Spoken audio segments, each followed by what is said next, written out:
Hello and welcome to the summary of my strategy at the moment. I felt like this is a bit overdue since obviously my strategy has been updated and changed slightly since, well, not even slightly, it's changed quite a bit since I first started and made the videos. So this is currently how I'm going about with my strategy and sort of how I work on a day-to-day basis and how I sort of deliver on the market and just my general view. So first of all, we'll start with bias. Very simple. We use the 1 hour for this. However, as said in chat earlier, I will start using the 4 hour and the daily, but I'll get into that in a minute. So I'll draw an example for you guys as well. If we're speaking about a bullish market like so, we are anticipating some form of pullback in this scenario. So say we have a low that has swept liquidity to over here. Before breaking structure, as we could see by this vast push up, then we understand that we are most likely going to create a range from this protected low here. That's in the scenario where we have imbalance on the 1 hour as well above our protected low. So we need to sweep a liquidity, break a structure, and an imbalance for this to be our protected low and our valid range. So another thing I'm going to be testing as well is the use of the 4 hour and the daily in order to validate our highs and lows of a range. I say that in the sense that I will be using the 4 hour and the daily to see if there's any imbalance or order block or just any form of point of interest that lines up with our 1 hour. So obviously we're going to be using 1 hour for the main basis of our higher time frame. However, I will be experimenting and using the 4 hour and the daily in order to see if we are in a valid level for us to create a range high or a range low.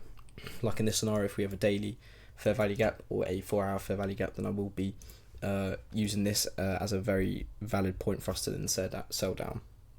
So when we have a valid area for us to create a range high or range low, we understand that obviously we are now going to be selling down to our PDR. Not confirmed yet, but I may also start using 1 hour as well as 15-minute points of interest for us to use as a PDR, as we'd seen our PDR not get hit yesterday by a few pips as we had reacted to the 1 hour fair value gap that surrounds it. So I may change this slightly and experiment with higher time frame in order for us to get our PDR, but at the current moment I'm using the 15-minute as usual. So the general rule is we go from IPDR to PDR, then back to IPDR to then a new extension. So for example, in this scenario, our range high starts to push lower. If we have a 2 p.m. candle open around this sort of area here, we understand that we are needing to react off a IPDR.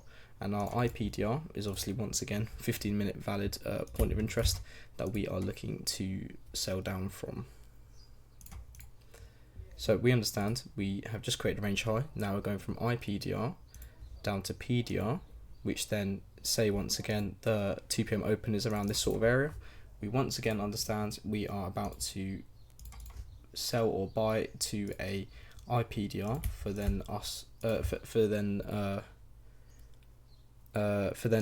it to make it possible essentially for us to then reach our extension.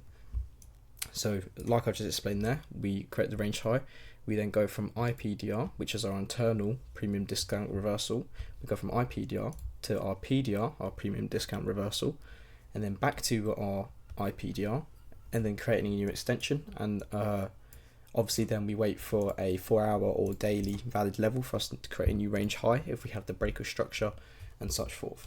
So that is my daily bias complete. Like I said, I'm going to be testing the 4 hour and daily. It's not really something that I usually use.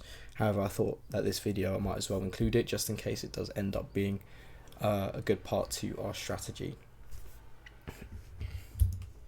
So yeah, that is the daily bias. As far as it comes to the entry between 2 and 4 p.m, no matter what, keeping it to that all the time. It could overlap a little bit further into Q4 depending on what the bias is, but ideally we'll keep it between 2 and 4 in general. After the 2 p.m. open, we are waiting for a Q2 high or low sweep to match our bias. if, say, we have a bullish market and we sweep the high of Q2, we will then be waiting for Q4 for this for us to wait for SMT in Q4 to then continue with our original bias. However, if we have a bullish bias and we sweep the low of Q2, we understand we just wait for a valid SMT for us to then continue to the next sort of target. For the SMT itself, it's the same rules as our protected lows and highs.